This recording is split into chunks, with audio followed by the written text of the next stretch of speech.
ہمارے بورا بنڈے ایرا گڈے میں اور اس سے متصل قریب کے محلوں میں بڑی تیزی کے ساتھ میں کام کر رہا ہے۔ کیا ہے یہ فتنہ؟ فیاض بن یاسین، فیاض کے والد کا نام ہے یاسین، یہ فیاض بن یاسین نامی آدمی جس کو اس کے ماننے والے فیاض بھیا کے نام سے بلاتے ہیں، یہ شخص بی ایچ ایل کے علاقے اولڈ ایم آئی جی کا رہنے والا ہے اور آج کل نہ جانے کہاں کہاں چھپ چھپ کر اپنی زندگی کو گزار رہا ہے، اور اس کا چھپ چھپ کر جینا اور جگہ جگہ پر بھاگتے رہنا ہی اس بات کی کھلی علامت ہے کہ ایک نمبر کا جھوٹا، مکار اور فراڈ اور غلیظ آدمی ہے۔ یہ شخص ایسے لوگوں کو ٹارگٹ بناتا ہے جو معاشی پیسے کے اعتبار سے، فائنینشیل اعتبار سے پریشان ہے، بیمار ہونے کی وجہ سے پریشان ہے۔ ایسے لوگ خاص طور پر اس آدمی کے فتنے کا شکار آسانی کے ساتھ میں ہو رہے ہیں۔ اور کیسے شکار ہوتے ہیں؟ ایسے شکار ہو رہے ہیں کہ فیاض بن یاسین کے ماننے والے لوگ ایسے لوگوں کو تلاش کرتے ہیں دواخانوں کے قریب میں یا جہاں کہیں پر خاندانوں میں لوگ بیمار ہیں اور مستقل علاج کرا رہے ہیں، جیسے کینسر کا پیشنٹ ہے، شوگر کا پیشنٹ ہے، بی پی کا پیشنٹ ہے، پولیو کا مریض ہے، یہ ایسی بیماریاں ہیں جو لانگ ٹرم چلنے والی ہیں، مستقل ان کا علاج کرانا پڑتا ہے اور جلدی سے لوگوں کو صحت نہیں ملتی، صحت نہیں ہوتی۔ ایسے لمبی بیماریوں کے جو لوگ ہوتے ہیں، یہ فیاض کے ماننے والے لوگ ایسے بیمار زیادہ لوگوں کو اپنا شکار بناتے ہیں۔ اور کیا کہہ کے شکار بناتے ہیں؟ یہ کہہ کے شکار بناتے ہیں کہ دیکھو تم برسہا برس سے گولیاں کھا رہے ہو، ڈاکٹروں کے پاس میں جا رہے ہو، لیکن تمہاری بیماری کم ہونے کا نام نہیں لیتی، وہ جیسے کہ ویسے باقی رہتی ہے۔ شوگر کی گولی کھا رہے ہو لیکن شوگر نارمل تک آتی ہے لیکن مکمل ختم نہیں ہوتی۔ بی پی بڑھ جاتا ہے تو تم گولی کھا لیتے ہو تو بی پی نارمل پہ آتا ہے لیکن ختم نہیں ہوتا۔ کینسر کی گولی کھاتے ہو تو کینسر اپنی جگہ پہ ٹھہرا رہتا ہے لیکن ختم نہیں ہوتا۔ لہذا تم کب تک اس طرح کی گولیاں کھا کھا کر اپنے جسم کو مزید کمزور بناتے چلے جاؤ گے؟ لہذا ہمارے پاس میں تمہاری ان بیماریوں کا بہترین علاج موجود ہے اور جس کے لیے تم کو کوئی گولی بھی نہیں کھانی پڑے گی، کسی ڈاکٹر کے پاس میں بھی جانا نہیں پڑے گا، کسی ہاسپٹل میں جا کر ہزاروں لاکھوں روپے خرچ نہیں کرنے پڑیں گے، بلکہ تمہارا علاج تمہارے ہی گھر میں بالکل فری میں ہوگا۔ جیسے ہی جملے سنتے ہیں لوگ بڑے تعجب میں پڑ جاتے ہیں، اتنی بڑی بیماری، اتنے ہزاروں روپے کا خرچہ، اور تم کہہ رہے ہو کہ ہماری بیماری کا علاج ہمارے گھر پر ہوگا، کسی ڈاکٹر کی ضرورت بھی نہیں پڑے گی، ہاسپٹل کی ضرورت نہیں پڑے گی، مشین کی ضرورت نہیں پڑے گی، اور بغیر روپیے اور پیسے کے ہمارے گھر میں کیسے علاج ہو جائے گا؟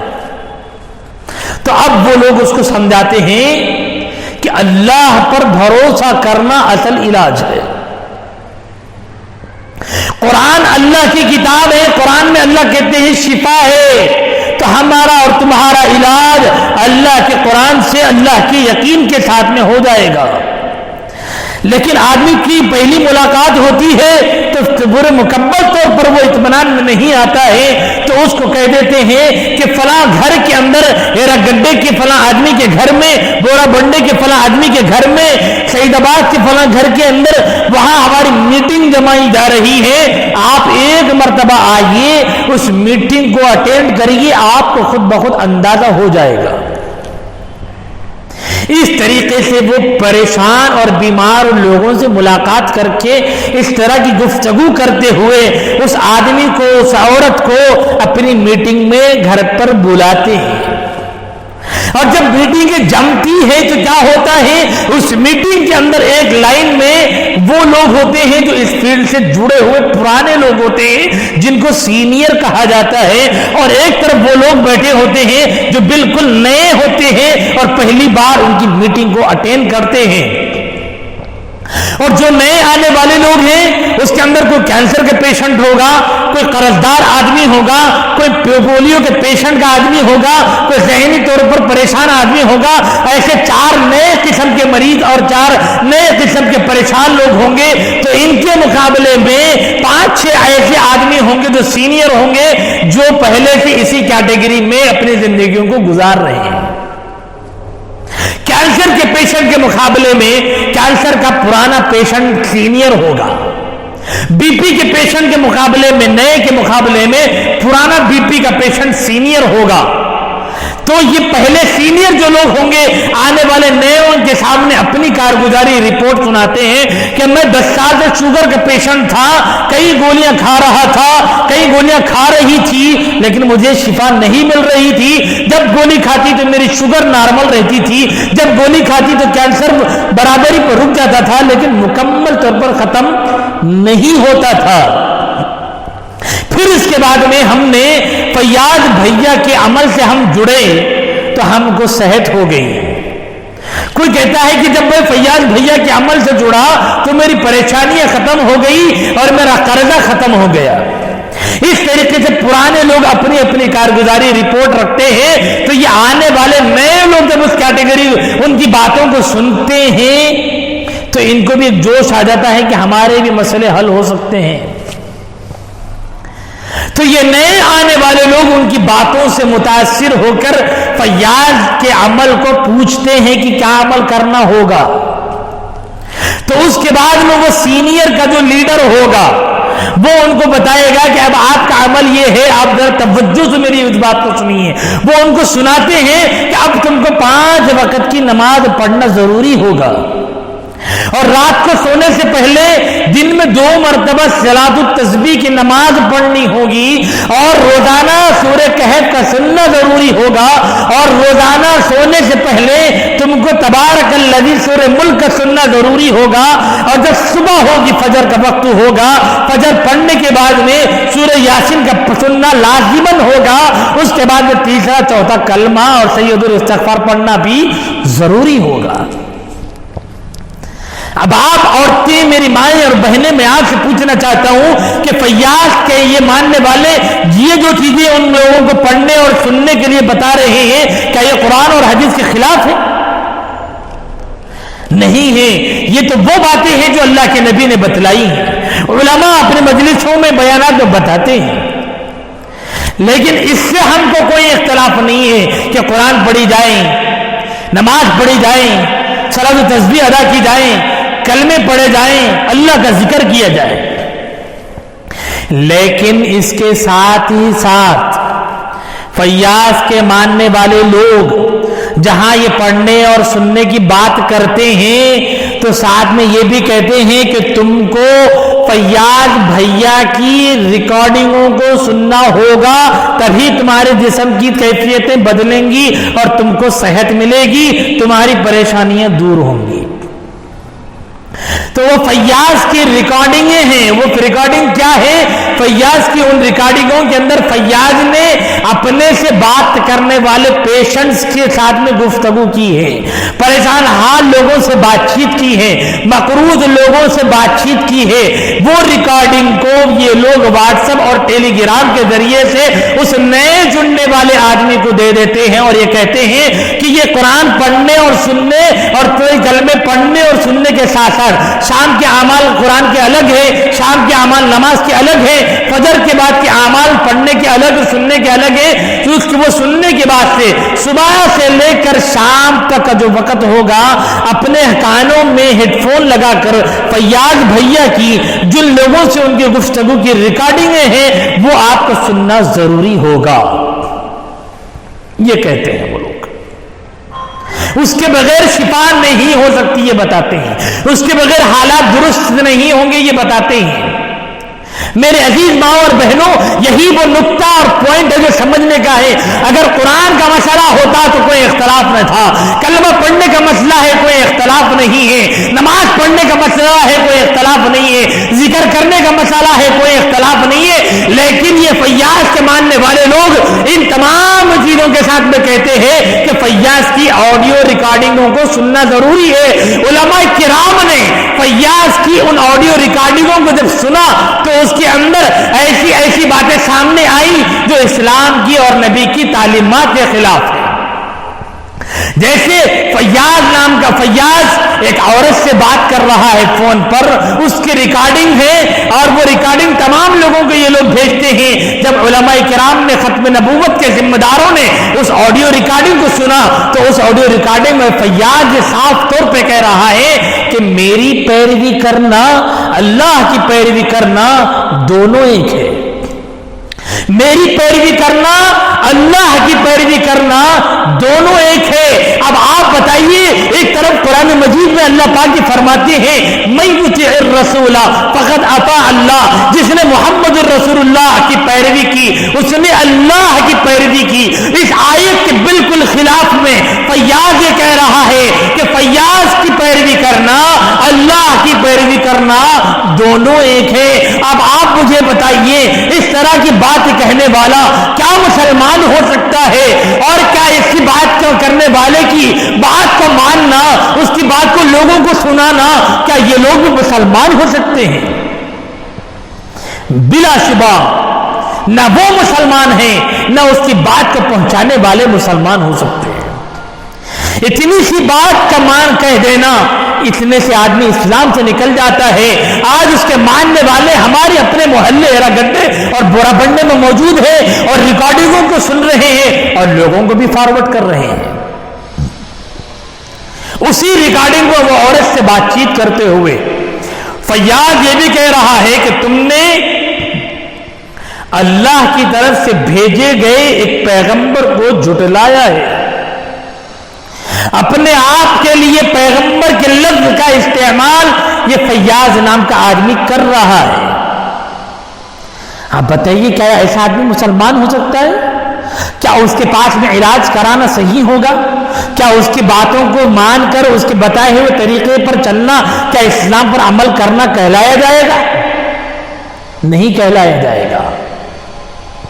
میری عزیز ماؤں اور بہنوں، ایسی بہت سی باتیں اس کی آڈیو ریکارڈنگوں میں ہم کو سننے کو ملی ہے، اور شہر حیدرآباد کے بڑے ادارے جامعہ نظامیہ نے اس کے بارے میں یہ فتویٰ دیا کہ ایسا آدمی گمراہ ہے، اور جن لوگوں نے اس کی بات کو مانا اور قبول کیا وہ لوگوں کا ایمان خطرے میں ہے۔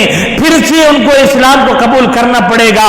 اگر میاں نے اس کی بات کو قبول کر لیا تو بیوی اس کے نکاح سے نکل گئی، اگر بیوی نے اس کی بات کو قبول کر لیا تو شوہر اس کے نکاح سے نکل گیا۔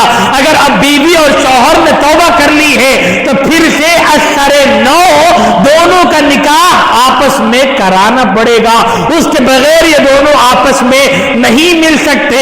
اگر اسی حالت کے اندر کسی کی موت واقع ہو جاتی ہے تو ان کا جنازہ مسجد میں نہیں پڑھا جائے گا اور ان کو مسلمانوں کے قبرستان میں دفن نہیں کیا جا سکتا۔ ایسے ماننے والوں کے گھرانے میں کسی کی بچی مسلمانوں کی دینا شادی کے لیے جائز نہیں ہے، اور ان کے گھر کی بچی کو مسلمانوں کے گھر میں شادی کر کے لانا یہ بھی جائز نہیں ہے بلکہ حرام ہے۔ اتنا اہم ترین یہ مسئلہ ہے فیاض کے فتنے کا۔ ایسے پریشان اور بیمار لوگوں کو ڈھونڈ ڈھونڈ کر وہ آڈیو ریکارڈنگوں کو دیتے ہیں۔ آپ یہاں ذرا توجہ کریں کہ جب وہ لوگوں سے ملاقات کرتے ہیں تو کہتے ہیں اللہ پر یقین رکھو ہمارے مسئلے حل ہو جائیں گے، قرآن میں اللہ نے شفا رکھی ہے، اس سے ہم کو صحت مل جائے گی۔ اور پڑھنے کے لیے نام کو کیا دے رہے ہیں؟ صبح کو سورہ یاسین دیتے ہیں، شام کو سورہ کہف تبارک الذی دیتے ہیں، اور سب جلاد و تسبیح پڑھنے کی بات کرتے ہیں، تہجد پڑھنے کی بات کرتے ہیں، 5 وقتہ نماز پڑھنے کی بات کرتے ہیں، لیکن ساتھ ہی ساتھ اس مکار اور جھوٹے باز فیاض کی ریکارڈنگوں کو بھی بھیجتے ہیں کہ یہ بھی سننا ضروری ہوگا، اس کے بغیر کام نہیں چلے گا۔ آپ نے دیکھا کہ لیبل قرآن کا ہے، لیبل حدیث کا ہے، لیبل نماز کا ہے، لیبل دعا کا ہے، لیبل ذکر کا ہے، لیکن مسئلہ خراب کہاں ہوا؟ فیاض کی ریکارڈنگوں کو سننے کا مسئلہ ہے۔ تو جن لوگوں نے اس کی بات کو مانا ان لوگوں نے کس راستے کو دیکھ کے چلے گئے؟ خوش نما اچھے لیبل کو دیکھ کر اس کے فتنے کا شکار ہو گئے۔ انہوں نے یہ سمجھا کہ جی قرآن کی بات ہو رہی ہے، نبی کی بات ہو رہی ہے، ذکر کی بات ہو رہی ہے، اس کے لیبل کے اندر چلے گئے اور اس کے جھانسے میں آ گئے۔ اب جو فیاض کہتا ہے یہ لوگ کہتے ہیں وہی صحیح ہیں، اور جس کو فیاض غلط بتاتا ہے تو یہ لوگ کہتے ہیں کہ وہ غلط ہے۔ میرے عزیز ماؤں اور بہنوں، آج یہ فیاض کا فتنہ آپ کے ایرا گڈے کے اندر کام کر رہا ہے۔ کئی گھرانے اس فتنے کا شکار بن گئے۔ بورا بنڈے کے اندر یہ فتنہ کام کر رہا ہے، صفدر نگر کی بستی کے قریب میں یہ فتنہ کام کر رہا ہے۔ شہر کی کئی ایک بستیوں اور کئی ایک علاقوں کے اندر فیاض کے ریکارڈنگوں کو لوگ ایک دوسرے کو فارورڈ کر رہے ہیں، بھیج رہے ہیں، اور ریکارڈنگ کو سن کر اپنا علاج کرا رہے ہیں۔ اور یہ ہو سکتا ہے کہ بعض لوگوں کو شفا ملی بھی ہو۔ اس کا جواب بھی میں آپ کو بتا دوں کہ دنیا میں اللہ کا یہ نظام ہے کہ پتھر سے مانگنے والے کو بھی اللہ دے دیتے ہیں، جھاڑ سے مانگنے والے کو بھی اللہ دے دیتے ہیں۔ جب پتھر سے مانگنے والے کو اللہ دے رہے ہیں، گوبر کو خدا کا عطیہ سمجھنے والے کو دے رہے ہیں، اور گائے سے نکلنے والے پیشاب کو بھگوان کا مدھ اچھی چیز سمجھ کر پینے والوں کو اللہ دے رہے ہیں، تو یہ فیاض کے ذریعے سے جڑنے والوں کو اگر صحت ہو رہی ہے تو اس میں کوئی کمال نہیں اور کوئی گھبرانے کی بات نہیں ہے۔ اللہ کے نبی نے تو یہاں تک بتلایا ہے کہ جب آخری زمانے میں جب مہدی کا ظہور ہوگا اور عیسیٰ علیہ السلام تشریف لے آئیں گے تو دجال جب دنیا پر آ جائے گا تو دجال دنیا کے اندر ایسے ایسے کارنامے انجام دے گا جس کو دیکھ کر لوگ یہ سمجھیں گے کہ یہ خدا ہے، دنیا والے یہ سمجھیں گے کہ یہ خدا ہے، اور دجال خود اپنے بارے میں کہے گا کہ میں خدا ہوں، تم میری خدائی کو مانو، تو دنیا میں لوگ اس کے کارناموں کو، کرشموں کو دیکھ کر اسے خدا سمجھ بیٹھیں گے۔ اللہ کے نبی نے یہاں تک دجال کے بارے میں فرمایا کہ دجال مردے کو زندہ کر کے بتائے گا، لیکن خبردار تم اس کے جھانسے میں نہ آنا۔ تو جس دجال کو اللہ پاک اتنی قدرت دیں گے کہ وہ مردے کو زندہ کر کے دکھائے گا اور لوگ اس کو خدا سمجھ بیٹھیں گے، اور اللہ کے نبی یوں فرما رہے ہیں کہ ایسے ماحول کے اندر تم اس کے دھوکے میں نہ آنا، اپنے ایمان کو بچانا اور یقین رکھنا کہ اللہ ہی اکیلے ہے، دوسرا کوئی خدا نہیں ہے، اور اللہ دنیا میں نہیں آ سکتا۔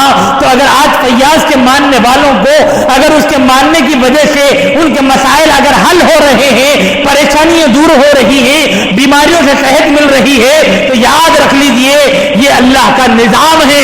باطل جس کو پوجتا ہے، عبادت کرتا ہے، اللہ وہاں سے یہ مسائل حل کرا دیتے ہیں۔ ایمان کے امتحان ایسے ہی موڑ پر ہوتا ہے کہ آدمی کو وہاں سے شفا ملتی ہوئی نظر آتی ہے، وہاں سے کام بنتے ہوئے نظر آتے ہیں، اور اللہ سے یقین کرتا جاتا ہے۔ اسی کو قرآن نے فرمایا وَلَنَبْلُوَنَّكُمْ بِشَيْءٍ مِّنَ الْخَوْفِ وَالْجُوعِ وَنَقْصٍ مِّنَ الْأَمْوَالِ وَالْأَنفُسِ وَالثَّمَرَاتِ وَبَشِّرِ الصَّابِرِينَ کہ ایمان والوں کو قیامت میں مرتے دم تک ہم آزماتے رہیں گے، اور آزمانے کی شکلیں اور امتحانات کا سلسلہ ہر ایک کے لیے الگ الگ ہوگا۔ اس لیے عزیز ماں اور بہنوں، آج سے بس آخری بات یہ ہے، اللہ کے واسطے ان فتنوں کو پہچانو۔ اللہ کے نبی کی سیرت میں جو پیغام ہم کو ملا ہے کہ اسلام کو پھیلاؤ، پھیلانے کے ساتھ ساتھ اپنے ایمان کو بچاؤ، دوسروں کے ایمان کو بچانے کی محنت کرو، اس لیے کہ آقا نے پہلے ہی بتا دیا ہے کہ فتنے گھروں پر حملہ کریں گے، ایمان کا بچانا مشکل ترین کام ہو جائے گا۔ آج ہمارے ایرا گڈے میں، بورا بنڈے میں یہ ایمان کے لٹیرے، ایمان کے دشمن، ایمان کے ڈاکو ہمارے محلے میں، ہماری بستیوں میں آ چکے ہیں، داخل ہو چکے ہیں، اور کئی ایک لوگوں کے گھروں کے اندر گھس کر ایمان کی دولت کو چھین چکے ہیں۔ اب آپ کی اور میری یہ ذمہ داری ہے کہ ہم کھڑے ہو جائیں میدانوں پر اور ایک ایک گھر کو بچائیں۔ آپ مجھے بتائیے کہ اگر آپ کو خبر مل جائے کہ آپ کے محلے میں چوری ہو رہی ہے، فلاں علاقے میں آگ لگ چکی ہے، تو کیا آپ خاموش بیٹھے رہیں گے؟ کیا آپ کوئی پلان نہیں بنائیں گے؟ آگ وہاں لگی ہے، میرے گھر بھی جل سکتے ہیں، چوری وہاں ہوئی ہے، میرے گھر میں بھی ہو سکتی ہے، یقیناً آپ تیاری کریں گے۔ اس لیے گھر جل جائے بن سکتا ہے، مال لٹ جائے آگے چل کے مال مل سکتا ہے، لیکن ایمان کا بس مسئلہ بڑا نازک ہے میری ماں اور بہنوں۔ آپ سے درد مندانہ یہ گزارش ہے، بلکہ یوں سمجھ لیجئے کہ آپ کا بھائی، آپ کا بیٹا اس وقت میں آپ کے سامنے اپنے کرتے کے دامن کو پھیلا کر ایک عاجزانہ منت اور بھیک کی حیثیت سے آپ سے یہ مانگ رہا ہوں کہ میرے اللہ کی بندیوں ایک ایک گھر میں چلے جائیے، جا کر ان فتنوں کے بارے میں ایک ایک گھر کو سمجھائیے، کہ جا کر آپ بولیے کہ میری بہن آج میں سیرت النبی کے جلسے میں گئی تھی، مولانا نے یہ بات بتائی ہے، اللہ کے واسطے پریشانی کی وجہ سے کسی فتنے کا شکار نہ ہو، کل قیامت کے دن اللہ کے نبی کی شفاعت سے محروم ہو جائیں گے، غلامی سے نکل جائیں گے۔ آپ کی ذمہ داری ہے کہ سیرت کے اس پیغام کو لے کر آپ یہاں سے نکلے، ٹیمیں بنا لیجئے، علماء سے ملیے، بتائیے ان کو، جا کے کہیے کہ مولانا میرا گھر تیار ہے، میرے گھر کے اندر میری ایک بہو ہے، میری ایک بیٹی ہے، میرا ایک بیٹا ہے، میرا ایک شوہر ہے، ہم چاروں مل کر گھر گھر جا کے کام کرنے کے لیے تیار ہے۔ کس گلی میں جا کے کام کرنا ہے بتا دیجئے، کس سے مل کر بات کرنا ہے بتا دیجئے، علماء سے مل کے ٹیمیں بنا کر کام کرنے کی ضرورت ہے۔ جلسے ہزاروں ہو رہے ہیں، آپ کی زندگیوں کا آپ جائزہ لیجئے، 25-50 سال آپ کی زندگی کے گزر گئے ہوں گے، کتنے جلسے آپ نے سنے ہوں گے، کتنے محفلوں میں آپ گئی ہوں گی، کتنی جگہ پر آپ نے سنا ہوگا، لیکن ہمارا حال یہ ہے کہ ہم کانوں کے سننے کے عادی بنتے جا رہے ہیں۔ اب سننے اور سنانے کا ٹائم ختم، اب کام کا وقت آ چکا ہے۔ اب آپ کو پیروں پر کھڑا ہونا ہوگا اور اس ذمہ داری کو اٹھانا ہوگا، لوگوں کے ایمان کو بچانے کے لیے نکلنا پڑے گا، ورنہ کل قیامت کا دن ہوگا، اللہ کے نبی کا گھرانہ اور خود نبی رحمت علیہ السلام آپ سے پوچھ سکتے ہیں تمہاری بستی میں، تمہارے محلے میں، تمہارے علاقے کے اندر ایمان کے لٹیرے آئے تھے، تم کو بتایا گیا تھا، تم نے ایمان کو بچانے کی کوششیں کیوں نہیں کی؟ کل کیا جواب دیں گے میں اور آپ؟ اس لیے ارادہ کیجئے کہ آج کے بعد انشاءاللہ العزیز ہم ہر اس فتنے کا مقابلہ کریں گے جو ہمارے ایمان کا لٹیرا ہے، بالخصوص یہ فیاض کا فتنہ جو اس وقت میں ہمارے ایرا گڈے بورا بنڈے میں آ چکا ہے، اس کو ہم مٹا کر ہی دم لیں گے، اس کو ختم کر کر ہم چین کی سانس لیں گے انشاءاللہ العزیز۔ اللہ پاک کہنے سننے سے کہیں زیادہ ہم سب کو عمل کرنے کی توفیق نصیب فرمائے، آمین۔ وآخر دعوانا الحمدللہ رب العالمین۔